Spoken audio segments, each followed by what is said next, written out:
March 3rd, 2017, a day that will be remembered for the Nintendo Switch. Fast forward more than a half-decade later. Going on 7 years, the Nintendo Switch is home to some of Nintendo's best games of all time. It's the third best-selling system of all time in dedicated video game devices. Legend of Zelda, Tears of the Kingdom, Super Mario Odyssey, Super Smash Bros. Ultimate. But at some point, the next thing is going to come. No matter how successful the current product is, there's always that next thing. That's how you need to get it done. Otherwise, you fall behind. If you don't innovate, if you don't bring out or plan for the next thing, you will fall behind in the gaming business. And it's a lesson that Nintendo has learned very well. Something that they have actually dealt with themselves, taking too long to come up with a successor. Remember the Nintendo Wii to the Wii U? Fell behind in many respects, amongst many other things with that system. But now with Nintendo clearly getting ready for the next gen Nintendo Switch reveal, there are absolutely crazy Nintendo fans clamoring that Nintendo needs to have some type of sort of massive Nintendo Direct because things are desperate. The world is falling. The Nintendo Switch ecosystem is so starved for games. They need to know what's next for the rest of the year, or everything is just going to be bad and the Switch is going to collapse. But no, seriously, guys. Like, even if Nintendo had nothing for the second half of 2023, which they don't, they have some stuff, but let's just say they had nothing. They still had a really solid year, starting off incredibly good with Fire Emblem Engage. You've got Kirby, Bayonetta Origins, Advance Wars, Xenoblade Chronicles 3, Future Redeemed. That game is absolutely incredible. Make sure you guys play Future Redeemed. You need Xenoblade Chronicles 3, which is on sale currently as the time that I'm making this video. Make sure you buy Xenoblade 3. Make sure you buy Future Redeemed. Phenomenal story. Such a great game. But then they also dropped the Megaton, potential game of the generation, game of the year for many people. The Legend of Zelda, Tears of the Kingdom, and Pikmin 4, which could be the biggest Pikmin game, best-selling Pikmin game of all time, is coming in July. It's simply time. Even after dropping all that, it's just simply time. It's almost like it's never enough for some people. But it's time, guys. It's going on 7 years. Like, literally going on like 7 years. It's already 7 calendar years. But it's time to move to the next thing.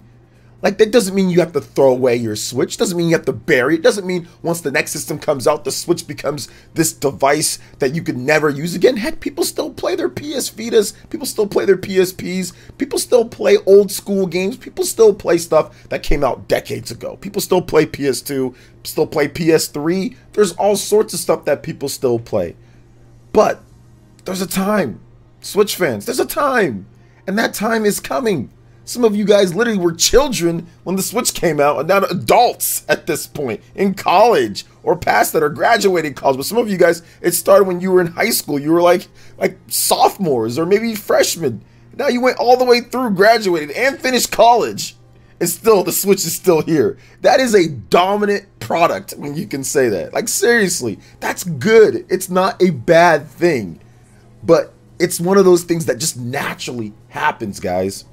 Now, when it comes to Nintendo's developers and what they're doing, like, they've got to move to the Switch too. Like, the games have to be made. They're in development. They've been in development. They're finalizing things. There is large-scale logistics, and I think a lot of Nintendo fans don't understand exactly what goes into making Nintendo run the way that Nintendo runs, because they are incredibly unique with their first-party output. Microsoft, Sony, none of them can even come close to what Nintendo usually puts out from a publishing and developing side of things every single year, for the most part. I mean, I think there was 2018, 2020, those were a little bit light in terms of what Nintendo usually does, but even then, they were still more packed full with first-party games than most of the other companies out there. So, all of these different things that's happening, guys, large-scale logistics, already there, preparing presentations, marketing campaigns, slogans, commercials, testing, all of these things are in motion almost like at the same time, and there will be that eventual quiet period right before they launch the next new product.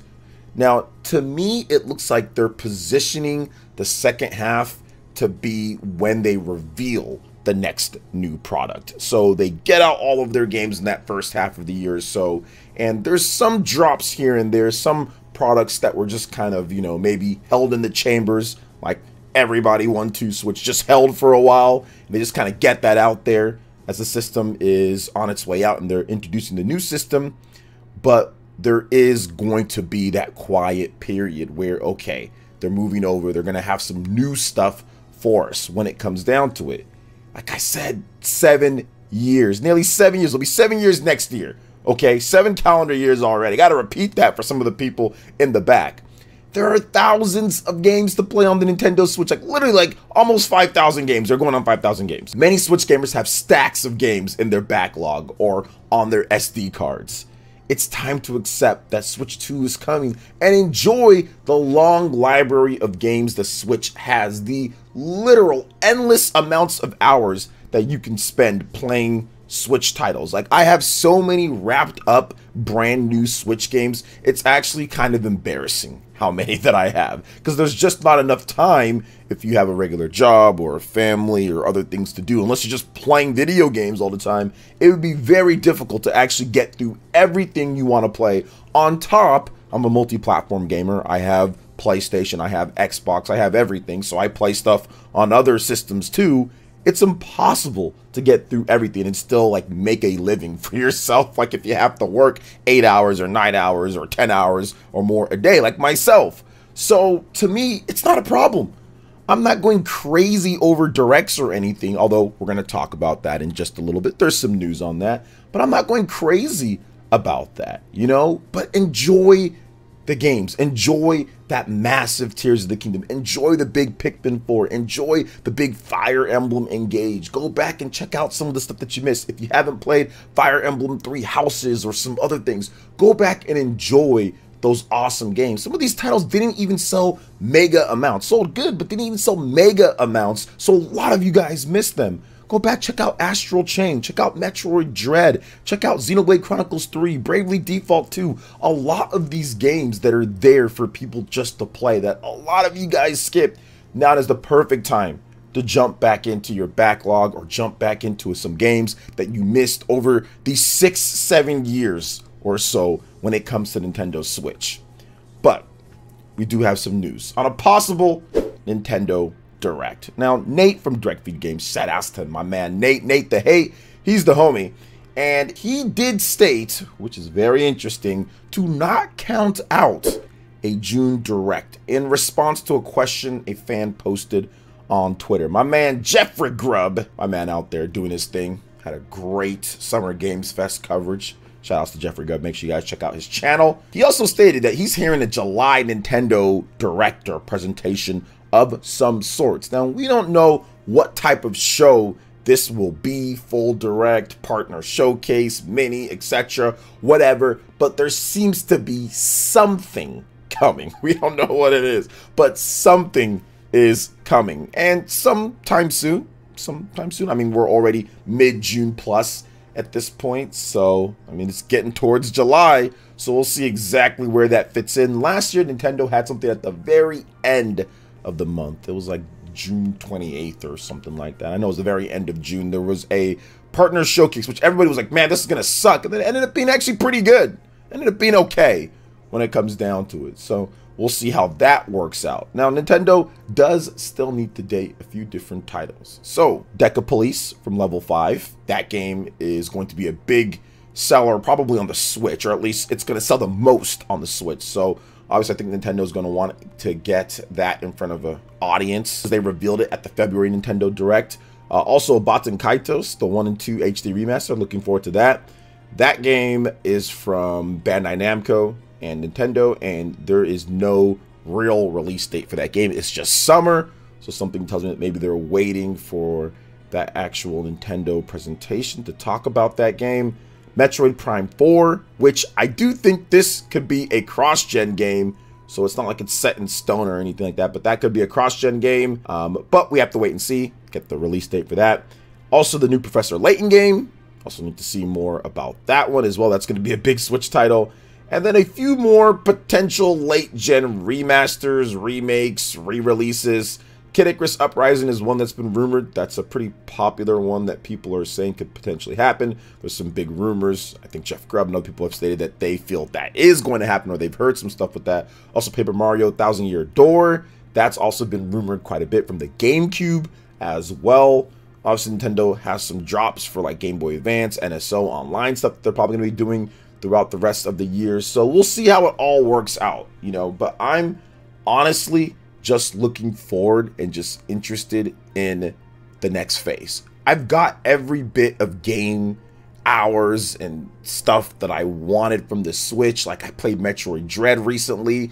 You know, Tears of the Kingdom has been awesome. Pikmin is coming out. Fire Emblem Engage was a 100+ hour RPG. Xeno 3 was a 100+ hour RPG. Future Redeem was like 40-50 hour RPG. And there's still so much content that I haven't went back and delved into. It's time to say it's a career.